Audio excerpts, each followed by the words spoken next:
guys, I'm Annie and welcome back to my YouTube channel. I've continued enjoying my ride in Lost Ark and recently came across something new.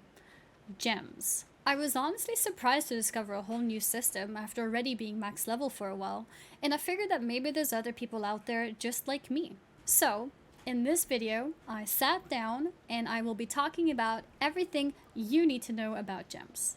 If you find this video useful, don't forget to comment, like, subscribe, and also hit the bell to not miss my future videos. So, let's take a look at the gems in-game. Opening my inventory, and here they are. I've got a bunch of level 1 gems and a few level 3 gems. If you haven't come across any gems yet, don't worry. Just focus on continuing your main story quest line, unlock Yorn, and then you'll start seeing them drop in Chaos Dungeons. So, let's take a look at what the gems actually are. If we mouse over them, we notice that they have damage increase buffs and sometimes also, if I can find one, cooldown reduction. So those are two different types of buffs that can come from these gems.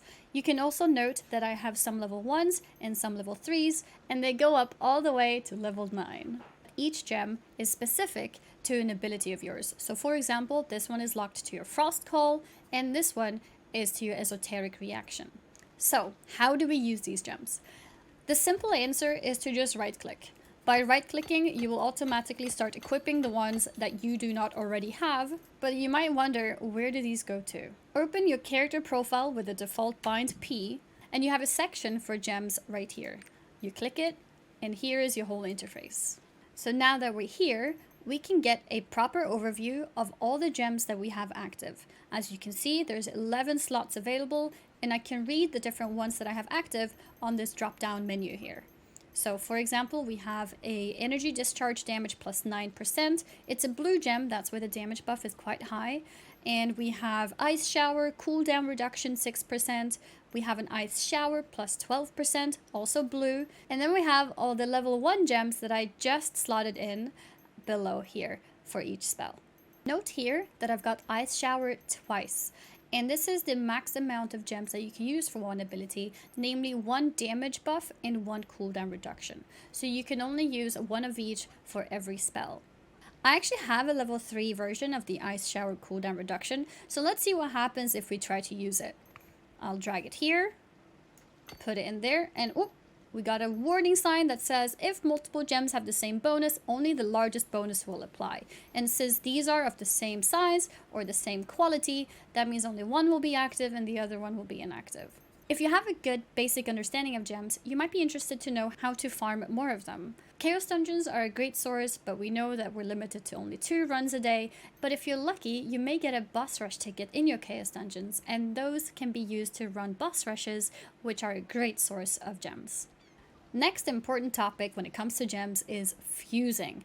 The fusing button can be reached in the inventory right here, fuse gems, and you click that and find yourself this interface. What fusing does is it takes 3 gems of a specific level and fuse them together into a random gem of the next level. So for example, I've got plenty of level 1s here, so I'll put 1, 2, 3 of them. I will click fuse and my level 1 gems will turn into a level 2 gem. So that is how you level up your gems to get even better ones with more damage or more cooldown reduction. I got myself some more gems to show you guys how the other functions of this interface works. So for example, we have a select target level here. If you don't want to click through and drag the ones that you're interested in, you can simply click here and it will auto find them through your inventory. So let's say I want a level 2 gem. I'll click here. It will pick 3 from my inventory. And I click fuse. Okay, so I thought I would have to do that 3 times to get my 3 level 2 gems, but apparently just one click does them all at once. The more you know.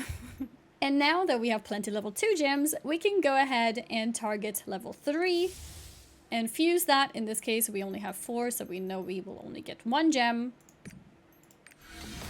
And there's our level 3. And now, if you note, we've got 3 level 3 gems in the bag. And we could go for a targeted level 4. And there's our big level 4 gem. Esoteric reaction damage plus 12%. Nice. That's the spell that I use.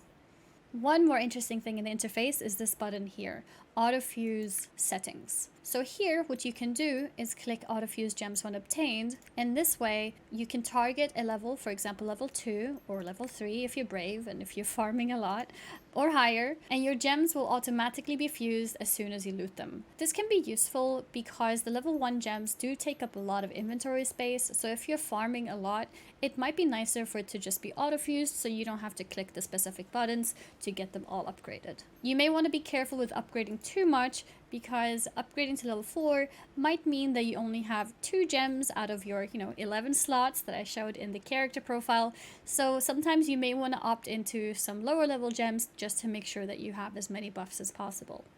Another important feature when it comes to gems is something called refaceting. For that, you need to go to a city and find yourself a gem expert that I have nicely placed myself next to, and she will have an interface available for refaceting right here. What this allows you to do is to re-roll your gems that you may not be happy with, if it maybe buffs an ability that you never use, into something that hopefully is more useful. So as an example, I'll pick my level 1 reverse gravity. Here you can see it says randomly changes to a skill effect specific to your class, and it will cost you 3,000 silver.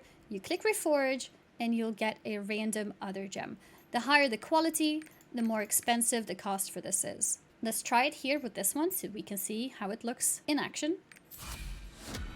Oh, okay, so we changed our reverse gravity to explosion. Note that the buff type, cooldown reduction, stays the same. And this is true for all refaceting. The spell will be changed, but the buff type will always stay the same. So if you're looking for a damage buff to reroll, you will need to look for a gem that also has a damage buff. Just to show you guys that in action as well, I do have a damage buff explosion gem at level 2 here. Let's reforge it. And here, we go from an explosion damage 6% to punishing strike damage 6%. So now I got my new gems. Having mentioned and shown you this, I do want to point out that you should not over-invest into this. The reason is you will unlock this when you're using your tier 2 gear, but when you hop into your tier 3, these gems become useless. Kind of. So you don't want to invest too much into this. Don't spend too much silver or other resources because you will end up replacing all of them. So I'm not in tier 3 myself, but here I have an image that shows you somebody who was using tier 2 gems hopped into tier 3 gear and this popped up. This gem is not high enough in tier when compared to equipped accessories or your reached item level. Its effects are reduced by 50%. So be wary when you're spending currency that you may not want to invest too much into your tier 2 gems. When tier 3, they will all be replaced. If you want to get started with some level 3 gems, I do have a tip for you. If you look at the welcome challenge, there is a challenge here to complete the training area for gems, and it will reward you with 10 level 3 gems at tier 2, which is really useful to start with. The way you access this is by pressing escape and clicking training area. Once you're in the training area, you click select, go to the gem part, and press yes to start the guide. This guide will cover all the basics of gems as well, but since you've been listening to my whole video now, you should be an expert and probably be able to teach it even better than the guide itself. If the guide does end up teaching you something that my video didn't, please let me know in the comments. So I just finished doing the gem guide myself. Time to claim the prize. Click here, claim reward, okay. And you can click the chest to open the gems. You get 2 choices here. You got the Azure gems and the Farsi gems. The Azure gems, or the triangle, are the damage-based gems, and the circle are the cooldown reduction ones. My last piece of advice on gems, which might be a little bit advanced, may be more relevant when you're in tier 3, is that you can refacet gems from other classes into your own. So for example, if you make use of alts or maybe the market board, you can buy gems from other classes and use the refaceting system to reforge them into an ability of your own. This can be useful if maybe your specific class gems are very expensive, or if you want to make use of your alts that are of a different class. Well, I think that's about it on gems and fusing and refaceting. If there's anything else you're wondering about gems, please let me know in the comments. I hope this guide was useful, and if it was, don't forget to comment, like, and subscribe. Bye! Marker video concluded.